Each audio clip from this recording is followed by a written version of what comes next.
प्रिय भक्तों, आप सभी को हरतालिका तीज की बहुत बहुत शुभकामनाएं। हरतालिका तीज व्रत के दिन माता पार्वती ने भगवान शिव को पति रूप में पाने के लिए कठोर तपस्या की थी। उनकी सहेलियों ने उन्हें उनके घर से हर लिया और जंगल में ले जाकर कठोर व्रत करने में मदद की। उनकी तपस्या से प्रसन्न होकर भगवान शिव ने उन्हें पत्नी रूप में स्वीकार किया। महिलाएं निर्जला उपवास बिना भोजन और पानी के रखती हैं। सुबह शाम भगवान शिव और माता पार्वती की पूजा होती है। पूजा में भगवान शिव पार्वती की मिट्टी या बालू की प्रतिमा बनाकर पूजन किया जाता है। महिलाएं सज धज कर सुहाग की सामग्रियां, सिंदूर, चूड़ी, बिंदी, मेहंदी धारण करती हैं। सुहागन स्त्रियां पति की दीर्घायु और अविवाहित कन्याएं अच्छे पति की प्राप्ति के लिए व्रत करती हैं। इसे सौभाग्य और पति की लंबी उम्र का व्रत माना जाता है। यह व्रत विवाहित स्त्रियों के लिए करवा चौथ जैसा ही महत्वपूर्ण है। आध्यात्मिक रूप से यह धैर्य, समर्पण और तपस्या का प्रतीक है। शास्त्रों में उल्लेख है, जो भक्त हरतालिका तीज व्रत की कथा श्रद्धा पूर्वक सुनता है, उसे वही फल प्राप्त होता है जो कठिन तप और पूजा पाठ से मिलता है। तो प्रिय भक्तों, अब प्रारंभ करते हैं हरतालिका तीज व्रत की वह दिव्य कथा। बहुत समय पहले की बात है। एक सुदूर गांव था, जहां की गलियां धूल भरी थी और खेत सूर्य के तपन से चमकते थे। दिन अपनी गति से बीतते थे और रातें अपनी चुप्पी में गहरे रहस्य समेटे रहती थी। इसी गांव में एक युवती रहती थी, जिसका नाम सावित्री था। वह जितनी सुंदर थी, उसका हृदय उतना ही निर्मल और पवित्र था। उसकी आंखें अक्सर एक अनकही आशा से चमकती थी, मानो वह जीवन से कुछ अद्भुत और असाधारण की प्रतीक्षा कर रही हो। 18 वर्ष के उम्र में ही उसका विवाह एक ऐसे युवक से हुआ, जिसे गांव वाले सुंदर कहते थे, पर जिसका स्वभाव कड़वाहट और अवहेलना से भरा था। सावित्री ने अपने मन में हजारों सपने सजोए थे। एक प्रेममय घर, एक सम्मानजनक साथी, हंसी खुशी से भरा जीवन। लेकिन वे सपने बहुत जल्दी धुंधलाने लगे। उसका पति रमेश दिन भर काम के बहाने बाहर रहता और रात को लौटकर कलह, शब्दों के तीखे बाण और कभी कभी तो मौन की बर्फीली दीवारें ही देता। मैं तुमसे संतुष्ट नहीं हूँ, यह वो वाक्य था जो रमेश के होठों से अक्सर फिसलता और हर बार सावित्री के हृदय को छलनी कर जाता। वह अपनी हर कमी को दूर करने की कोशिश करती, हर संभव तरीके से उसे प्रसन्न रखने का यत्न करती, पर रमेश की आंखों में सदैव एक खालीपन और असंतोष ही रहता था। बारिश की रातें जब झोपड़ी की छत से पानी की बूंदें टपकती, सावित्री अक्सर अकेले में सिसकती। उसके आंसू गर्म होते, पर हृदय बर्फ सा ठंडा पड़ जाता। क्या यही मेरा भाग्य है माता? वह सितारों से पूछती, जो उसकी झोपड़ी की टूटी छत से झांकते थे। क्या मैंने ऐसा पाप किया है कि मुझे बार बार यह दुख झेलना पड़ रहा है? रमेश एक दिन अचानक उसे छोड़कर चला गया, बिना कोई कारण बताए, बिना कोई अलविदा कहे। सावित्री अकेली रह गई। गांव वालों की दया और फुसफुसाहटों के बीच बेचारी, उसका तो भाग्य ही खराब है। औरतें कहती, कितनी भोली थी वो, इस रमेश ने उसे बर्बाद कर दिया। सावित्री ने उन बातों को सुना, पर अपने भीतर के दर्द को छिपाए रखा। उसकी आत्मा पर एक गहरा घाव था, जो कभी भरने वाला नहीं था, ऐसा उसे लगता था। कई वर्ष बाद गांव के बुजुर्गों और शुभ चिंतकों के आग्रह पर उसने दूसरा विवाह किया। इस बार उसने सोचा, शायद मेरा भाग्य बदलेगा, शायद मुझे अब प्रेम मिलेगा, सम्मान मिलेगा। दूसरा पति सुरेश रमेश से बिल्कुल अलग था, शांत, गंभीर और मेहनती। सावित्री के हृदय में फिर से उम्मीद की कच्ची कोपलें फूटने लगी थी। उसने अपने पुराने अनुभव को भुलाने की कोशिश की, अपने नए जीवन में रंग भरने का प्रयास किया, पर नियति को कुछ और ही मंजूर था। सुरेश का शांत स्वभाव जल्द ही एक आलसी और लापरवाह प्रवृत्ति में बदल गया। वह काम से जी चुराता, घर चलाने की जिम्मेदारी से मुंह मोड़ता और जब सावित्री उसे टोकती तो वह बस एक सूनी निगाह से उसे देखता, जैसे वह कोई पराई हो। आर्थिक तंगी ने उसके जीवन को और भी दूभर बना दिया। कब तक मैं ऐसे जीऊंगी? सावित्री एक दिन अपने आप से चिल्लाई। उसके भीतर का धैर्य जवाब दे रहा था, क्या मेरा जीवन केवल संघर्ष और निराशा से भरा ही रहेगा? क्यों नहीं मुझे प्रेम मिलता? क्यों नहीं मुझे एक सच्चा हमसफर मिलता? उसकी आवाज में दर्द था, क्रोध था और एक गहरी अथाह निराशा थी। वह सोचती, क्या मेरे भीतर ही कोई कमी है? क्या मैं प्रेम के लायक नहीं हूँ? यह विचार उसे अंदर तक खोखला कर रहे थे। कैलाश पर्वत पर अपने दिव्य लोक में, जहाँ बर्फ से ढकी चोटियां ही बादलों से बातें करती थी और ओम की दिव्य ध्वनि हवा में गूंजती रहती थी, माता पार्वती अपने प्रिय भगवान शिव के साथ विराजमान थी। उनकी दिव्य दृष्टि तीनों लोकों में विचरण करती थी और उनके हृदय में हर जीव के लिए असीम करुणा थी। उन्होंने सावित्री के जीवन की इस वेदना को देखा। देखिए महादेव, पार्वती माता ने अपने कोमल स्वर में कहा, इस निष्पाप आत्मा का कष्ट, यह सावित्री जिसकी आंखों में एक अविचल श्रद्धा और हृदय में अपरंपार प्रेम की चाह है, बार बार दुख के चक्कर में फंस रही है। उसके आंसुओं ने मेरी आत्मा को छू लिया है। भगवान शिव ने अपनी आंखें खोली। एक शांत मुस्कान उनके होठों पर थी। देवी, उन्होंने उत्तर दिया, हर आत्मा अपने कर्मों के अनुसार फल भोगती है और हर कष्ट एक परीक्षा होती है। सावित्री का हृदय शुद्ध है और उसकी सहनशीलता अतुलनीय। वह अपनी परीक्षा के अंतिम पड़ाव पर है। माता पार्वती ने एक गहरी सांस ली, किंतु प्रभु, उसका साहस अब जवाब दे रहा है। उसकी आशा की लौ टिमटिमा रही है। मैं उस पर अपनी कृपा बरसाना चाहती हूँ। उसे यह विश्वास दिलाना चाहती हूँ कि उसका दुख व्यर्थ नहीं जाएगा। उनकी आंखों में एक मातृत्व प्रेम और गहरी सहानुभूति थी। उन्होंने अपनी दिव्य ऊर्जा का एक कण सावित्री की ओर प्रवाहित किया, जो एक शीतल अदृश्य वायु के समान उस गांव तक पहुंचा और सावित्री के छत बिछत हृदय को छू गया। सावित्री को लगा जैसे किसी अज्ञात शक्ति ने उसे ढाढ़स बंधाया हो। एक हल्की सी उम्मीद की किरण उसके अंधेरे मन में कौंध गई। शायद मुझे हार नहीं माननी चाहिए। समय बीतता गया। सावित्री का दूसरा विवाह भी सुखमय न रहा। सुरेश एक दिन बीमार पड़ा और कुछ ही महीनों में उसका निधन हो गया। सावित्री फिर अकेली रह गई, पर इस बार उसके भीतर एक अजीब सी शांति थी। उसने विवाह से ही पूरी तरह से विश्वास खो दिया था। अब नहीं, उसने दृढ़ता से कहा, अब मैं किसी और रिश्ते में नहीं बंधूंगी। मेरा भाग्य ही ऐसा है। फिर आया हरतालिका तीज का पावन पर्व। गांव में चारों ओर उत्सव का माहौल था। रंगीन चूड़ियां खनक रही थी, मेहंदी की खुशबू से हवा महक रही थी और स्त्रियां नए वस्त्रों में सज धज कर मंदिर की ओर जा रही थी। सावित्री अपनी झोपड़ी के बाहर बैठी थी, उदास मन से यह सब देख रही थी। उसके मन में कोई उत्साह नहीं था। यह सब मेरे लिए नहीं है, उसने सोचा। मुझे क्या अधिकार है इन खुशियों में शामिल होने का? तभी पास से गुजरती दो सखियां बातें कर रही थी। अरे सुनो, जानती हो पार्वती माता ने कैसे शिव जी को पाया? एक ने पूछा। दूसरी ने उत्सुकता से जवाब दिया, हाँ, मैंने सुना है उन्होंने कठोर तपस्या की, निराहार रही और अपने प्रेम में इतनी सच्ची थी कि स्वयं महादेव उनके पास खींचे चले आए। और पहली सखी ने बोला, यह हरतालिका तीज का व्रत, यह तो उन्हीं की आराधना का दिन है। जो स्त्री सच्चे मन से यह व्रत रखती है, उसे अखंड सौभाग्य और प्रेममय पति मिलता है। यह शब्द सावित्री के कानों में पड़े और एक बिजली सी कौंध गई उसके मन में। पार्वती माता ने शिव जी को पाया, कठोर तपस्या, सच्चे मन से व्रत। उसके भीतर एक सुप्त आशा फिर से जाग उठी, इस बार और भी प्रबल। उसके हृदय में एक नया उत्साह उमड़ पड़ा। क्या मैं भी ऐसा कर सकती हूँ? उसने खुद से पूछा, क्या मुझे भी एक सच्चा प्रेम मिल सकता है?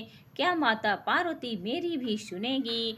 उसकी आंखों में आंसू भर आए, पर इस बार वे दुख के नहीं, बल्कि एक नई पवित्र आशा के आंसू थे। उसने तुरंत निर्णय लिया, हाँ, मैं यह व्रत रखूंगी। मैं माता पार्वती की आराधना करूंगी। मेरे पास खोने के लिए है ही क्या। अगले ही पल पार्वती अपनी झोपड़ी के भीतर गई। उसने अपने साधारण श्राप वस्त्र पहने, अपने आंगन से कुछ ताजे फूल तोड़े और एक छोटा सा दिया जलाया। उसके पास कोई भव्य प्रतिमा नहीं थी, बस एक पत्थर था जिस पर उसने सिंदूर लगाकर माता पार्वती का रूप दिया। वह उनके सामने बैठ गई। उसकी आंखों में एक अजीब सी चमक थी। यह चमक विश्वास की थी, समर्पण की थी। उसने निर्जला व्रत रखने का संकल्प लिया। पानी की एक बूंद भी नहीं, अन्न का एक दाना भी नहीं। यह व्रत शारीरिक रूप से बहुत कठिन था, खासकर उसके लिए जिसने जीवन में इतना कष्ट झेला था। पर इस बार उसका संकल्प अटल था। वह दर्द से नहीं, बल्कि प्रेम और अटूट श्रद्धा से प्रेरित थी। पूरे दिन सावित्री ने उसी पत्थर रूपी प्रतिमा के सामने बैठकर माता पार्वती का नाम जपा, उनके गुणों का स्मरण किया। हे माँ पार्वती, गौरा माँ, आपने भी तो प्रीतम के लिए कितना कष्ट सहा है। आपने अपने तप से महादेव को पाया। मेरी भी सुनो माँ। मैं भी प्रेम और सम्मान चाहती हूँ। एक ऐसा साथी जो मेरे हृदय को समझे, जो मेरा सच्चा मित्र हो, जो जीवन भर मेरा साथ निभाए। उसकी प्रार्थनाएं शब्दों में नहीं थी, बल्कि उसकी आत्मा की गहराइयों से निकल रही थी। उसके आंसू लगातार बहते रहे। वे उसके दुख, उसकी निराशा और अब उसकी नई आस का मिश्रण थे। कैलाश पर माता पार्वती मुस्कुरा उठी। उन्होंने सावित्री को देखा, जो अपनी झोपड़ी के कोने में बैठी पूरे समर्पण से उनकी आराधना कर रही थी। सावित्री का चेहरा निस्तेज था, पर उसकी आत्मा की चमक अद्भुत थी। देखिए महादेव, पार्वती माता ने कहा। उनकी आवाज में अपार स्नेह था। देखो इस मेरी पुत्री की श्रद्धा, उसकी आत्मा की पुकार। भगवान शिव ने सिर हिलाया। उसने अपनी परीक्षा सफलता से पूरी की है देवी। अब समय आ गया है उसे उसका उचित फल देने का। पार्वती माता का हृदय वात्सल्य और करुणा से भर उठा। हाँ प्रभु, अब उसे सुख मिलेगा, वह सुख जिसकी वह इतनी प्यासी रही है। रात गहरी हो चुकी थी। चाँद अपनी शीतल चांदनी बिखेर रहा था। सावित्री व्रत और प्रार्थना से थककर उसी स्थान पर सो गई जहाँ वह बैठी थी। उसकी नींद गहरी थी, पर उसका मन शांत था, जैसा उसने वर्षों से महसूस नहीं किया था। और फिर एक स्वप्न आया। उसके स्वप्न में एक अद्भुत प्रकाश फैला। जैसे ही प्रकाश की तीव्रता कम हुई, उसने देखा माता पार्वती स्वयं उसके सामने खड़ी थी। उनका मुखमंडल शांत और दिव्य था। उनकी आंखों में असीम प्रेम और शांति थी। उनके वस्त्र स्वर्णिम आभा से चमक रहे थे और उनके हाथों में कमल का फूल था। सावित्री उन्हें देखकर विस्मय से भर गई। वह अपने घुटनों पर गिर पड़ी। उसकी आंखों से खुशी के आंसू बह निकले। मेरी पुत्री सावित्री। पार्वती माता की आवाज मधुर और गंभीर थी, जैसे गंगा की अविरल धारा। तेरी निष्ठा, तेरी सहनशीलता और तेरी पवित्र श्रद्धा ने मेरा हृदय छू लिया है। मैंने तेरे जीवन के दुख देखे हैं, तेरी पुकार सुनी है। तूने सच्चे मन से मुझे पुकारा है और मैंने तेरी प्रार्थना स्वीकार कर ली है। सावित्री का हृदय तीव्र गति से धड़क रहा था। वह कुछ बोल ना पाई, बस रोती रही। उठो मेरी बच्ची, माता पार्वती ने स्नेह से कहा। अब तूने अपनी सभी परीक्षाओं को पार कर लिया है। तेरा अगला जीवन सुखमय होगा। अब तू सुख और सौभाग्य का अनुभव करेगी। तुझे एक ऐसा धर्मनिष्ठ पति मिलेगा जो तेरे हृदय को समझेगा, जो जीवन भर तेरा सम्मान करेगा और तेरा साथ निभाएगा। तेरा जीवन प्रेम और खुशियों से भर जाएगा। माता पार्वती ने अपना दाहिना हाथ उठाया और सावित्री को आशीर्वाद दिया। उस स्पर्श से सावित्री के भीतर एक अद्भुत ऊर्जा का संचार हुआ। उसके रोम रोम में एक नई आशा और शांति भर गई।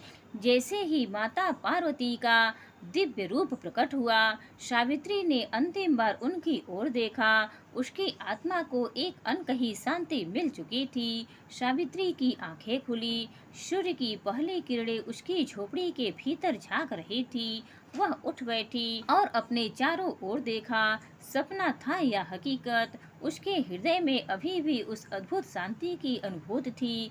और माता पार्वती के शब्द उनके कानों में गूंज रहे थे, तेरा अगला जीवन सुखमय होगा। एक अविश्वसनीय विश्वास ने उसे घेर लिया था। उसके भीतर का दुख, भय और निराशा पूरी तरह से मिट चुकी थी। उसने एक गहरी सांस ली और एक नई दृढ़ संकल्पित मुस्कान उसके चेहरे पर आ गई। अगले ही वर्ष सावित्री के जीवन में सचमुच एक अद्भुत परिवर्तन आया। उसकी आंखों में अब वही पुरानी उदासी नहीं थी, बल्कि एक शांत चमक थी, एक आत्मविश्वास था। उसकी मुस्कान में एक अनोखी पवित्रता झलकती थी। लोग उसे देखकर चकित होते थे।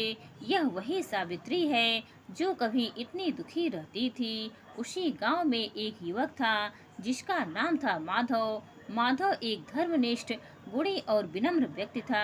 वह अपने माता पिता का इकलौता पुत्र था और गांव में उसकी ईमानदारी और दयालुता के लिए जाना जाता था। माधव ने अभी तक विवाह नहीं किया था, क्योंकि वह ऐसी जीवन संगिनी चाहता था जो न केवल सुंदर हो, बल्कि जिसका हृदय भी शुद्ध हो और विचारों में पवित्रता हो। उसने सावित्री की पिछली कहानियां सुनी थी, पर कभी उस पर कोई नकारात्मक विचार नहीं रखा, बल्कि उसने सावित्री के धैर्य और उसके चेहरे पर आई नई शांति को देखकर प्रभावित हुआ था। एक दिन गांव के कुछ बुजुर्गों ने, जिन्होंने सावित्री के परिवर्तन को देखा था, माधव के सामने सावित्री के विवाह का प्रस्ताव रखा। माधव ने सावित्री के बारे में और जानने की इच्छा व्यक्त की। जब माधव और सावित्री पहली बार मिले तो एक अजीब सी शांति और एक अटूट बंधन की भावना ने उन्हें घेर लिया। सावित्री ने माधव की आंखों में सम्मान और समझ देखी, वह समझ जो उसने अपने पिछले विवाहों में कभी नहीं पाई थी। माधव ने सावित्री की आंखों में एक गहरी शांत शक्ति देखी, जो उसके दुखमय अतीत के बावजूद अछूट थी। मैं जानता हूँ सावित्री जी, माधव ने अपनी शांत आवाज में कहा, आपने जीवन में बहुत कष्ट सहे हैं, पर मैं यह भी जानता हूँ कि आपका हृदय बहुत पवित्र है। मैं आपको अपना जीवन साथी बनाना चाहता हूँ और जीवन भर आपका सम्मान और प्रेम करना चाहता हूँ। सावित्री की आंखों से खुशी के आंसू बह निकले। यह वही वरदान था जो माता पार्वती ने उसे दिया था। यह वही प्रेम था जिसके लिए उसकी आत्मा तरस रही थी। उनका विवाह अत्यंत सादगी से हुआ, पर उसमें एक अद्भुत पवित्रता और प्रेम व्याप्त था। माधव सचमुच एक धर्मनिष्ठ पति साबित हुआ। वह सावित्री का हर तरह से सम्मान करता, उसकी भावनाओं को समझता और उसके हर निर्णय में उसका साथ निभाता। उसने उसे केवल पत्नी नहीं, बल्कि अपना सच्चा मित्र, अपना हमसफर माना। सावित्री ने भी माधव के प्रति अपना पूरा प्रेम और समर्पण दिया। उसके घर में ना कभी कलह हुई, ना कभी उदासी ने पैर पसारे। उनके जीवन में एक मधुर संगीत बजने लगा था। सावित्री ने अपने जीवन में पहली बार सुख की अनुभूति की, वास्तविक सुख जो हृदय की गहराइयों से उमड़ता था। वह माधव के साथ अपने जीवन के हर पल का आनंद लेती थी, चाहे वह खेत में काम करना हो, या शाम को दिया जलाकर साथ बैठना हो, या तारों भरी रात में एक दूसरे से बातें करना हो। गांव वाले अब उसे सौभाग्यवती कहकर पुकारते थे और उसकी कथा को एक प्रेरणा के रूप में सुनाते थे कि कैसे अटूट श्रद्धा और धैर्य से कोई भी अपने भाग्य को बदल सकता है। सावित्री ने जीवन भर माता पार्वती का आभार व्यक्त किया।